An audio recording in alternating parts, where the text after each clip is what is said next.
हिमालय के पश्चिमी क्षेत्र में विक्षोभ का दूसरा दौर शुरू होने वाला है और इसके प्रभाव से 3 से 4 दिनों में उत्तर भारत के कई राज्यों में बारिश और हिमपात के आसार हैं। जो पहाड़ी इलाके हैं वहां पर बर्फबारी ज्यादा हो सकती है, कई राज्यों में बारिश हो सकती है। कोहरे का दायरा भी बढ़ रहा है, कोहरा लगातार देखने को मिल सकता है। हरियाणा, पंजाब, यूपी के कुछ क्षेत्रों के लिए कोहरे को लेकर, घने कोहरे को लेकर अलर्ट जारी किया गया है और ये कोहरा लोगों के लिए परेशानी बन जाता है, एक्सीडेंट का भी सबब बनता है। तो इसलिए ऐसे मौसम में वाहन चालकों से भी ये कहा जाता है कि वो अपने वाहन धीमी रफ्तार में चलाएं, बहुत सोच समझ कर चलाएं।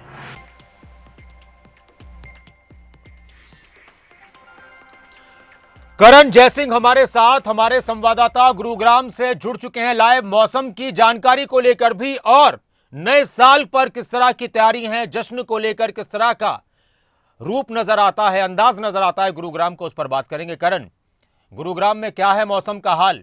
साल का आखिरी दिन और आज रात को जिस तरह से एक जश्न की बात होती है तो गुरुग्राम उसमें सबसे आगे रहने वाले शहरों में से एक है, तो उसको लेकर किस तरह की तैयारी है?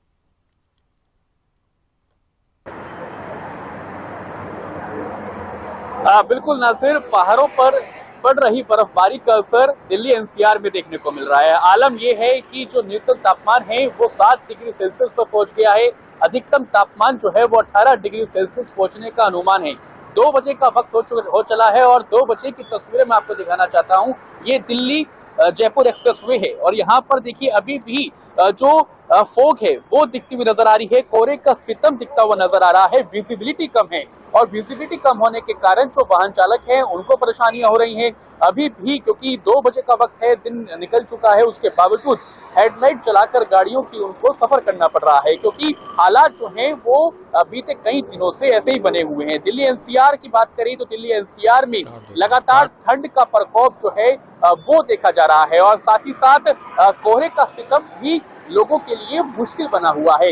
लेकिन बात सिर्फ कोहरे और ठंड की नहीं है नासिर, यहाँ पर प्रदूषण भी अपने सितम पर है, क्योंकि प्रदूषण जो है उसका एयर क्वालिटी इंडेक्स 300 के आसपास बना हुआ है। आज की बात करूं तो आज भी एयर क्वालिटी इंडेक्स 300 के आसपास है और बीते लंबे समय से यही air quality index Delhi NCR में दर्ज किया जा रहा है। तो कहीं ना कहीं गुरुग्राम वासियों के लिए, दिल्ली एनसीआर वासियों के लिए परेशानियां कम होने का नाम नहीं ले रही है। जहां एक और ठंड से लोग परेशान हैं, कोहरे से लोग परेशान हैं, तो वहीं दूसरी ओर प्रदूषण ने भी लोगों की समस्याएं बढ़ा रखी हैं। अब साल का आज आखिरी दिन है और नए साल का जश्न गुरुग्राम में हमेशा से देखा जाता है कि बड़े ही धूमधाम से नया साल को मनाया जाता है। दिल्ली एनसीआर से लोग गुरुग्राम आते हैं। गुरुग्राम में ऐसे सैकड़ों पब बार हैं जहां पर बॉलीवुड नाइट होती है। अलग अलग तरह के सिंगर्स जो हैं, पंजाबी सिंगर्स, बॉलीवुड सिंगर्स गुरुग्राम में आके परफॉर्म करते हैं और इसी के चलते जो है दिल्ली एनसीआर से लोग भी यहाँ पर पहुंचते हैं। भारी भीड़ जो है वो गुरुग्राम में देखने को मिलती है। हालांकि गुरुग्राम पुलिस की ओर से, गुरुग्राम जिला प्रशासन की ओर से तमाम तरह की तैयारियां कर ली गई हैं। ट्रैफिक एडवाइजरी जारी कर दी गई है, पब बार को निर्देश दे दिए गए हैं। अब ऐसे में देखना यह है कि आज रात जो, क्योंकि जिस तरह से मौसम का, ठंड का सितम लोगों के लिए परेशानी बना हुआ है, लेकिन क्या इसका असर नए साल के जश्न पर देखने को मिलेगा, ये देखना होगा नासिर।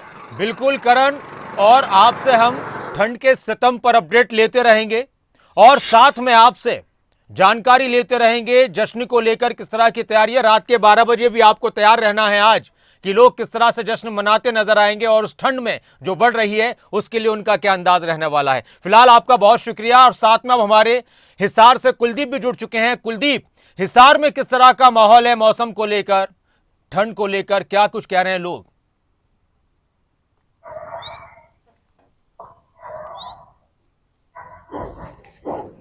बिल्कुल नासिर, जिस तरीके से पूरे प्रदेश का, हरियाणा प्रदेश का सबसे ठंडा जिला रहता है हिसार, बिल्कुल वैसा ही इस बार भी देखने को मिल रहा है। हिसार में तापमान सबसे कम जो है 6 से 7 डिग्री के आसपास रहा है। न्यूनतम तापमान की बात की जाए तो लगभग सामान्य है इन दिनों में। हालांकि अगर लंबे समय तक जिस तरीके से तापमान नीचे की तरफ जाता है, 0 के आसपास पहुंचता है, अगर वो लगातार 4 से 5 दिन तक रहता है तो ऐसे में पाला पड़ने की संभावनाएं जो मौसम वैज्ञानिकों की तरफ से कहा जाती है, जो कहीं ना कहीं फसलों के लिए भी नुकसानदायक साबित होगी।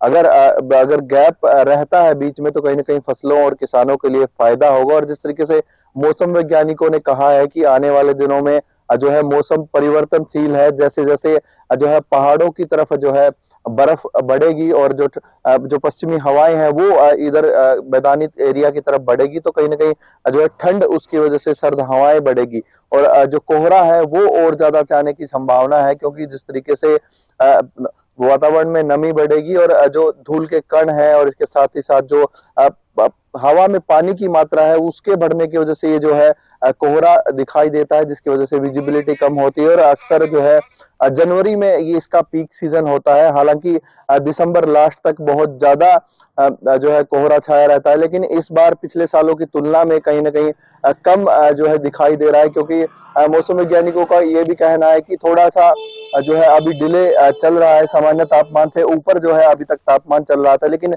अब पिछले 2 से 3 दिनों से सामान्य के बराबर तापमान पहुंचा है। तो आने वाले दिनों में ये भी कहा जा सकता है कि सामान्य से जो है पारा नीचे की तरफ भी खिसकेगा। जी नासिर। शुक्रिया कुलदीप आपका इस पूरी जानकारी के लिए, मौसम की इस अपडेट के लिए। मौसम की अपडेट भी आपसे लेते रहेंगे वक्त वक्त पर, क्योंकि मौसम खराब तो नहीं कह सकते, लेकिन हाँ ठंड का सितम है, तो ये ठंड का सितम अच्छा भी लगता है, परेशान भी करता है, काम बनाता भी है, बिगाड़ता भी है।